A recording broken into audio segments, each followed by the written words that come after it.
Hi friends, welcome to SS academy. இப்போ நம்ம என்ன பார்க்க போகிறோம்னா S A exam important box question தான் பார்த்துக்கிட்டு இருக்கோம். ஸோ இது என்ன டாபிக்னா அமிலத்தின் பெயர் மற்றும் அது இருக்கும் உணவுப் பொருள்.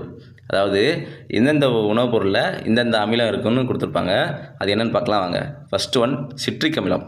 சிட்ரிக் அமிலம் வந்து எந்த உணவுப் பொருளில் இருக்குன்னா ஆரஞ்சு பழம். ஆரஞ்சு பழத்தில் இருக்கிற அமிலம் என்னது? சிட்ரிக் அமிலம். அடுத்தது லாக்டிக் அமிலம். ஸோ செகண்ட் ஒன் லாக்டிக் அமிலம். இது எந்த உணவுப் பொருளில் இருக்கும்னா தயிரில் இருக்கும். ஸோ தயிரில் எந்த அமிலம் இருக்குது? லாக்டிக் அமிலம். அடுத்தது ஆக்சாலிக் அமிலம். தேர்ட் ஒன் ஆக்சாலிக் அமிலம். இது எந்த உணவுப் பொருளில் இருக்குன்னா தக்காளியில் இருக்குது. ஸோ தக்காளினா ஆக்சாலிக் அமிலம். அடுத்தது டார்டாரிக் அமிலம். ஸோ டார்டாரிக் அமிலம் வந்து எந்த உணவுப் பொருளில் இருக்குன்னா புளியில் இருக்குது. ஸோ இதை நல்லா பார்த்துக்கங்க. புளியில் வந்து எந்த அமிலம் இருக்குது? டார்டாரிக் அமிலம் இருக்குது.